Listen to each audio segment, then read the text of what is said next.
जय भीम जय मूल निवासी। मैं शैला, एमएनटी न्यूज नेटवर्क में आप सभी का स्वागत है। राष्ट्र निर्माता बाबा साहब डॉक्टर अंबेडकर, इनको हम संविधान निर्माता के रूप में जानते हैं, लेकिन उन्होंने राष्ट्र निर्माण करने वाले कई संस्थाओं और कदमों को उठाने में भी महत्वपूर्ण भूमिका निभाई।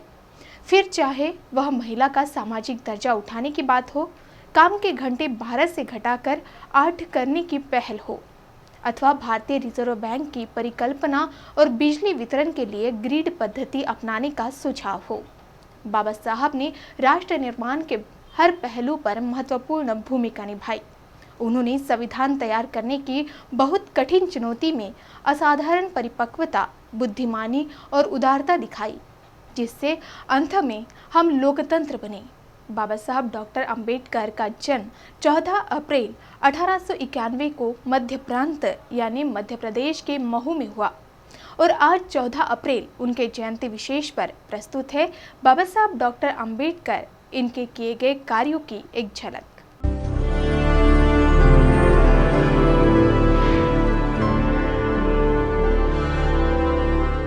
महिलाओं के हक की लड़ाई में इस्तीफा दे दिया। जब महिलाओं के हक के लिए उनके द्वारा लाया गया हिंदू कोड बिल संसद में पारित नहीं हुआ तो उन्होंने कानून मंत्री के पद से इस्तीफा दे दिया। बिल के 2 उद्देश्य थे: हिंदू महिलाओं को संपत्ति एवं अन्य अधिकार देकर उनका सामाजिक दर्जा उठाना एवं जातिगत असमानता दूर करना। बाबा साहब ने कहा था, मैं किसी समाज की प्रगति को उसकी महिलाओं की प्रगति से आंकता हूँ। बाद में 1956 में हिंदू विवाह अधिनियम, हिंदू उत्तराधिकार अधिनियम आदि पास होने पर बाबा साहब डॉक्टर अंबेडकर जो चाहते थे वह कुछ हद तक पूरा हुआ। भारतीय रिजर्व बैंक की अवधारणा दी थी। बाबा साहब डॉक्टर अंबेडकर ने हिल्टन कमीशन, जिसे royal commission on Indian currency and finance भी कहा जाता था, उसको दी गई गाइडलाइन के आधार पर भारतीय रिजर्व बैंक की कल्पना की गई। इस धारणा को उन्होंने अर्थशास्त्र पर अपनी पुस्तक the problem of the rupee, its origin and it's solution में भी रखा था। काम के घंटे 12 से घटाकर 8 किए।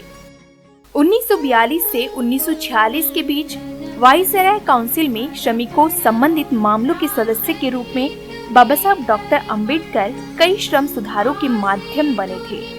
उन्होंने नवंबर 1942 में नई दिल्ली में इंडियन लेबर कॉन्फ्रेंस के 7वें अधिवेशन में काम के घंटे 12 से घटाकर 8 घंटे प्रस्ताव रखा।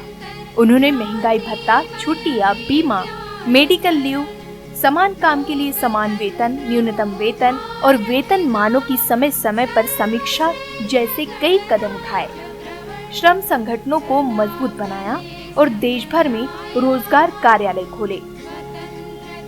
मूकनायक का प्रकाशन। 1920 में उन्होंने मुंबई में साप्ताहिक मूकनायक का प्रकाशन शुरू किया।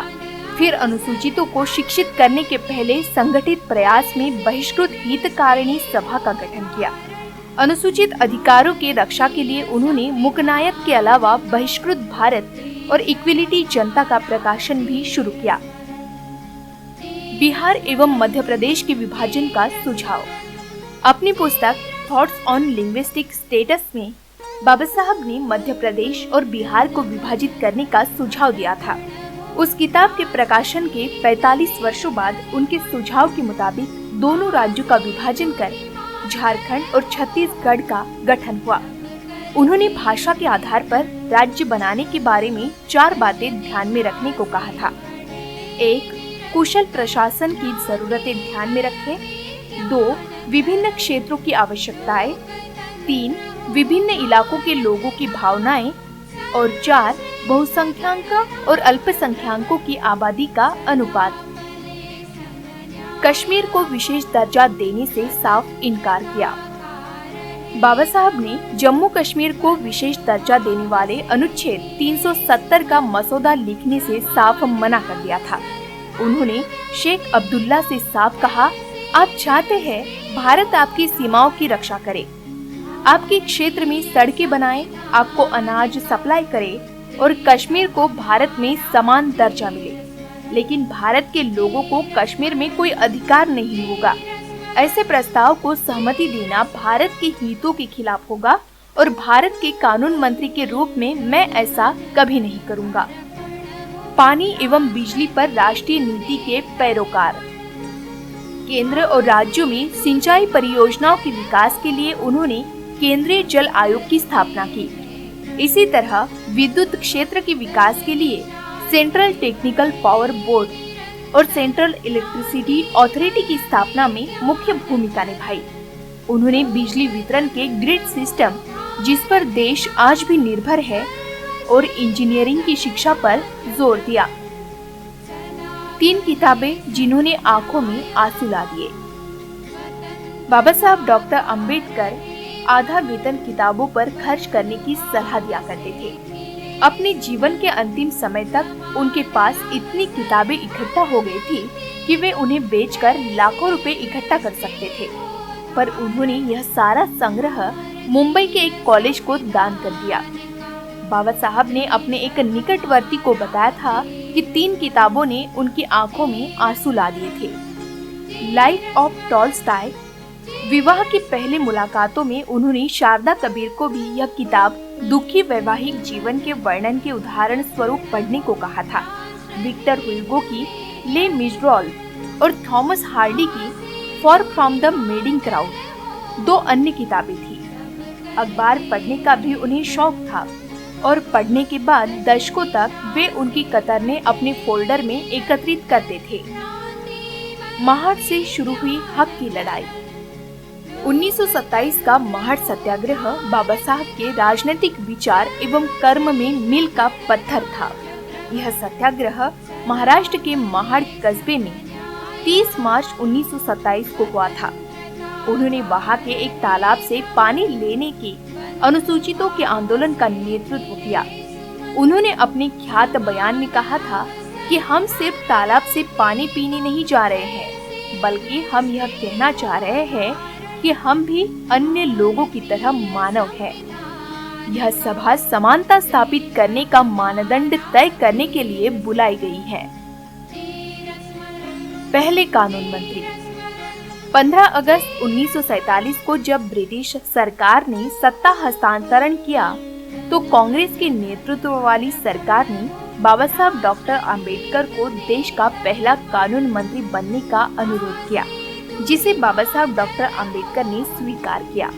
19 अगस्त को उन्हें संविधान सभा की ड्राफ्टिंग कमेटी का चेयरमैन बनाकर भारतीय संविधान लिखने की प्रक्रिया का नेतृत्व सौंपा गया। 26 नवंबर 1949 को संविधान सभा ने उनके नेतृत्व में तैयार संविधान स्वीकार किया।